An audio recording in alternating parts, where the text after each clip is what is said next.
So I was just continuing to think, and along the lines of, I believe that colonialism hurt everyone in some way. Um, what I've been thinking about fundamentalist Christians feeling threatened in this country fits in with that because they are looking for um, a homogenous place, and they feel threatened by it not being a homogenous place.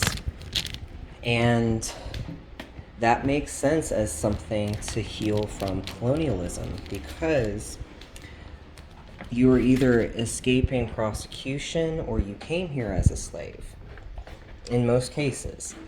And I guess that's true of everybody. I had originally been thinking of like white people who were showing up like 300 years ago. But I guess that pertains to everybody. If you were white and coming over here, you were probably either escaping persecution. Think about like the whole like Protestantism, bleh, Protestantism being like a big sparking factor of white people coming over here for them to have religious freedom.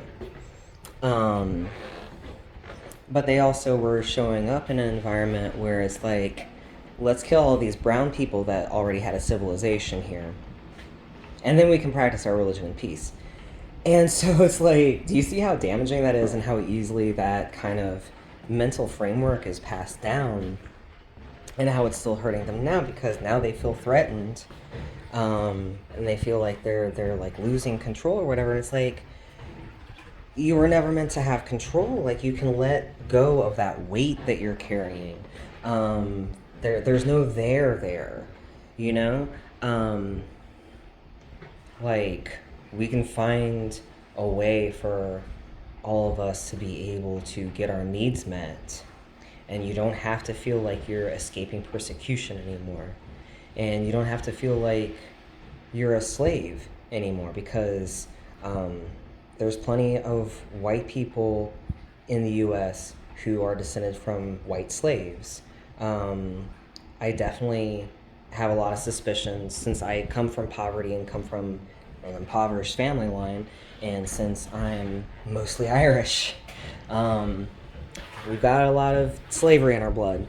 Um, and that changes things as far as, the generational trauma that's passed down, whether that is what you feel and recognize in yourself after learning about it outside of yourself, or whether it is just how you were raised. So I think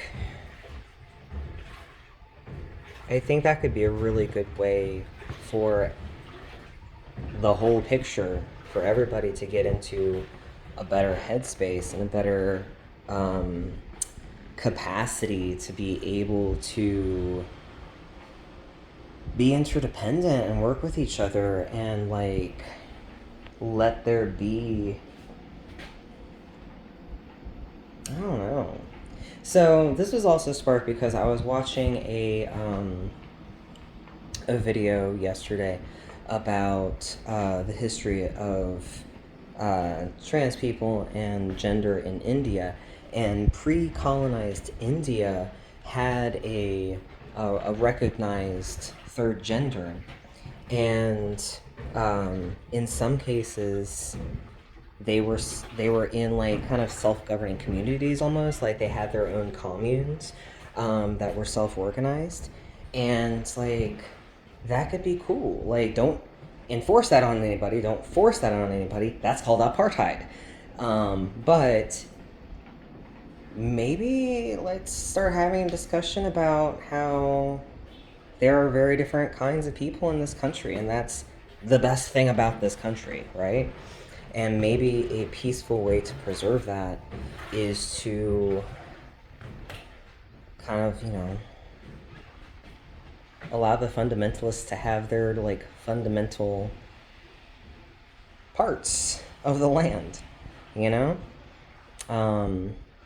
Because it's such a small sliver of the culture here. Um, Let them feel somewhere that they're protected and safe, just like a reservation, you know? But like let them have more of a voice in like the overarching governance of things, which that could really get worked on as far as reservations too. But yeah, it's a beautiful rainy day,